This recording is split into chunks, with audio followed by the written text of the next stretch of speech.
Alright, well, first of 26 vehicles that Hyundai is supposed to announce till 2030, the first has been launched. The Hyundai venue is right behind us, and I'm joined by whole-time director and chief operating officer, soon to be India's first, CEO for Hyundai Motor India. Thank you so much, Mr. Garg, and congratulations. How do you feel in the first place, a first Indian to lead a Korean manufacturing company in India? It must be a proud moment for us, and how do you feel about it? Oh, I feel overwhelmed and it's a huge moment. Yes, as an Indian, I feel very proud and I feel very honored that Hyundai Motor Company has bestowed this honor on me. Of course, a big responsibility as well because we believe that this is the second phase of Hyundai's growth in India. It kicked off with the IPO last year, which was the biggest IPO, and now we have launched a very aggressive plan which entails an investment of 45,000 crores, 26 models, so many powertrains, including hybrids, EVs, fully localized EV system, and of course Hyundai Capital also coming in. And we are today, of course, is about the venue. You have seen that it's a next generation venue with the new Hyundai K1 platform,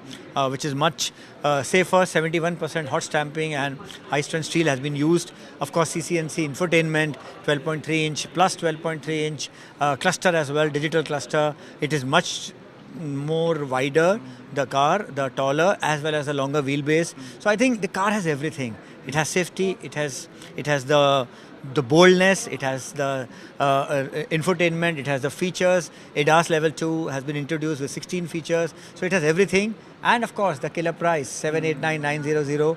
I think I'm very, very hopeful that this car will become the new benchmark creator in the compact SUV segment. Sure. Mr. Garg, I think many will say that this comes at the right time because now eventually we see smaller SUVs, small cars eventually coming to the rise because post GST cuts has become more affordable. So do you think this is the right product at the right time for Indian consumers and eventually volumes for such products will eventually increase now?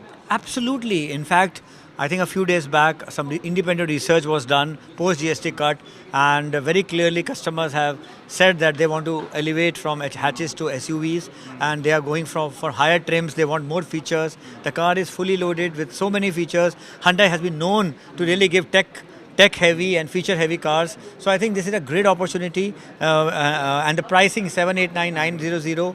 Even the diesel automatic has been launched.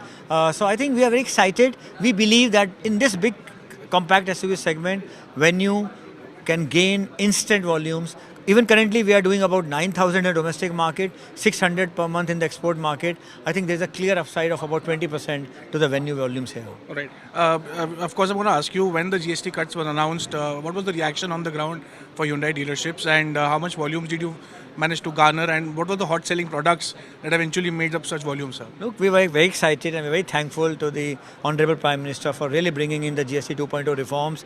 Of course, it was coupled with the festive season as well. So we see a growth in every segment, but the maximum growth was witnessed in the venue segment and in the overall SUV segment as well.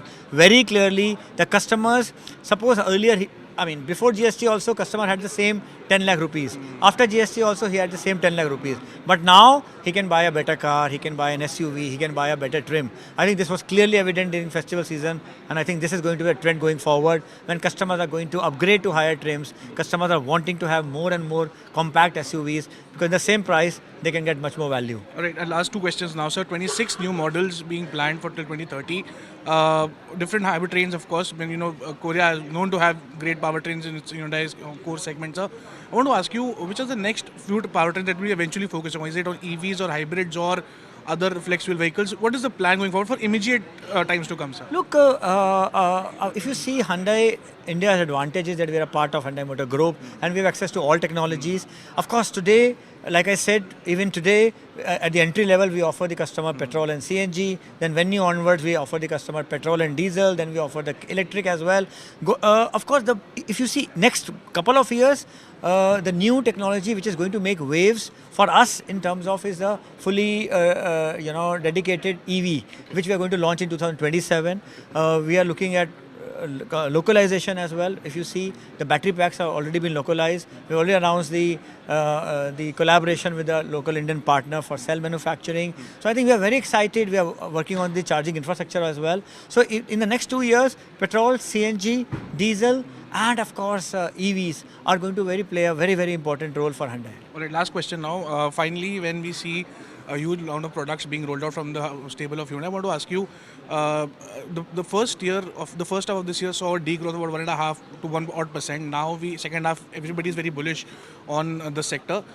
What are you anticipating as Hyundai and as industry as well? So I think very clearly, if you see the CAGR has been in the range of about 4.5 to 5%. Yes, you're right. The first half had a slight degrowth. I think we'll come back to the CAGR rates going forward, say from November onwards. All right, and do we expect higher, like single teen digits, higher towards the higher end, or 8-9% growth, or are we still hovering about 5-6%? Look, let's see. Very, very difficult to predict the growth. But I think if it was -2 and now we're talking about +5, it's already a 7% uptick that we're talking about.